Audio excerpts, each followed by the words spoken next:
How was it working with the Iron Sheik?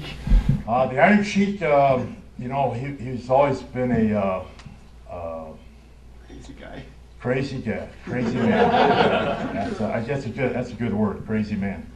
I don't get to see him much. I saw him at the Cauliflower Alley Club convention last year in Las Vegas, and went by him, and he was just like having a hard time walking. He had a car accident and broke his ankle, but never had it set.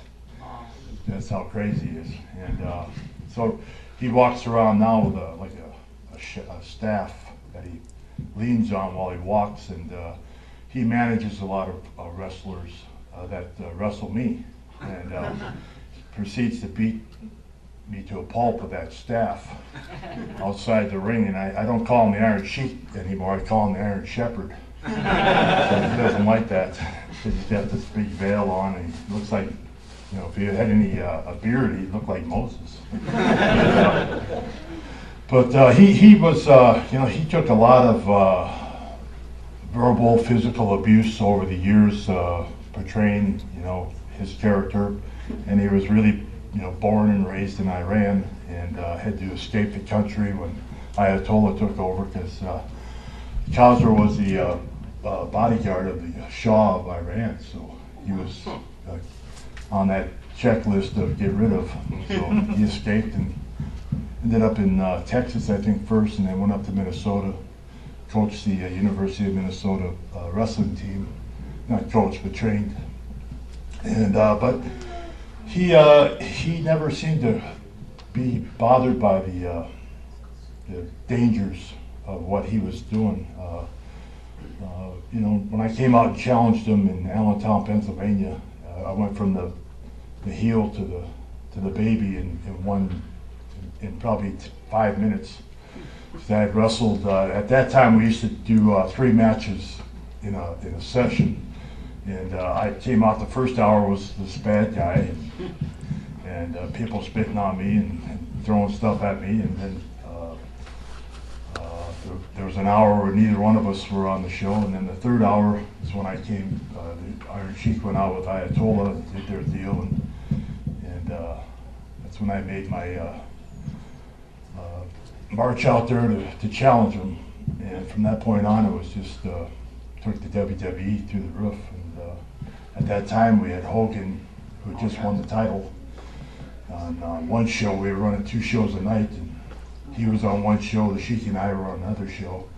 Hogan had the tag team champions, and I think I might have had the Intercontinental champion on my show, but we were just knocking them dead everywhere. And when you come up to Canada, especially here to Toronto, and people are waving American flags and yelling USA, you know that it's over. So that's why it became this is one of my favorite cities, because of the embrace I got being an American and coming up to Canada and being cheered, and not quite like what happened in Calgary, but I think they smelt a rat when I first came out there, because they were booing me before I even got out there. So, but it was a lot of fun. But the Iron Sheik is just, Josh, I don't follow him too much. I see him here and there, and I wish him well.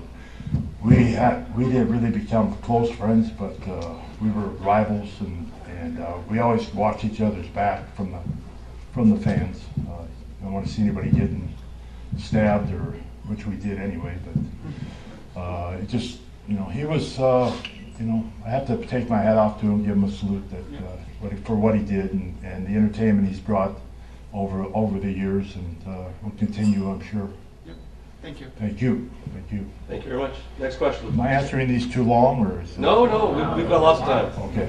Yeah, I just want to know what you think about Hogan's wrestling tours that he's starting, and if you're thinking about signing with him, or maybe possibly participating. The wrestling show he has on? Yeah. Is he going to do another one?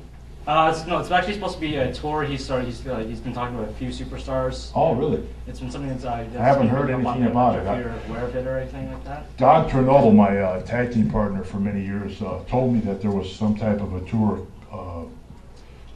with Hogan. I thought it was a wrestling show, but It's an actual tour he's actually. it's a tour around the country or the world, or? I've only heard very seldom about it, but I've heard he's trying to get a lot of people to participate. Well, right now, I'm working as an ambassador for the WWE, and I'm not sure if they would allow me to go with them. My contract has been constructed that I can do just about anything I want to do, like shows like this. But I'm not sure if they would allow me to wrestle. Oh, okay. But if I get the call, I'll find out and see. Is he going to wrestle himself? I believe so. No one has a chair. I know he's had a couple of operations on his hips, and I'm not sure how he would be able to do it. But he never did wrestle anyway. He was a lot of talk, and he picked his opponents that flew around the ring for him. But had some very enjoyable evenings and days when we were wrestling 2 shows on a Saturday, 2 on a Sunday. But I wish him luck. I mean, somebody's got to go out there and do it. I mean, can't be afraid of the WWE. Everybody wants to be entertained, and it can't just be the only game in town. Yeah.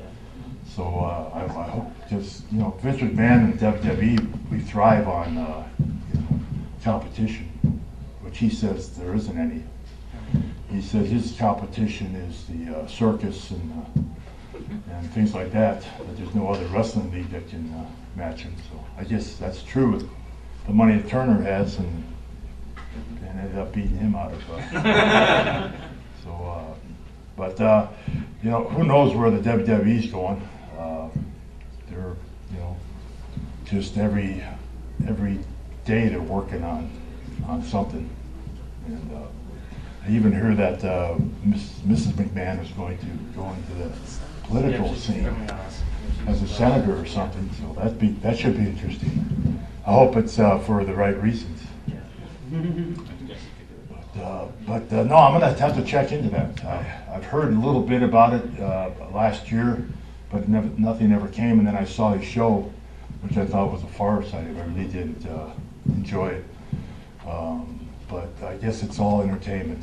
And I know Vince McMahon made a statement that anybody that was on that show would never work for him again, but Jimmy Hart is working as an ambassador also, so who knows. Hope I answered that question, but Thank you. have you heard any time frame when they were going to? No, I've just been reading some reports just recently in the news. So. Oh, okay. But thank you. See, you got the new shirt there. Everybody steals my gimmick. Yeah. They all got to be in the military and camouflage. John Cena. Oh yeah. I told him, I said, I haven't got my royalty checks yet. Get all this camouflage all of a sudden, and you're saluting everybody just because you did a Marine movie doesn't mean you're a Marine. Did Mr. Kennedy send you a check for doing that? Yeah, I think he owes me one too. He owes you one too? Yeah. I don't know what happened. Mr. Kennedy, I believe, is on the loose. He's on the list. He's actually in Barrie today. Is he? Okay. Yeah. Yeah. We came to see you instead. All right. There you go. Good.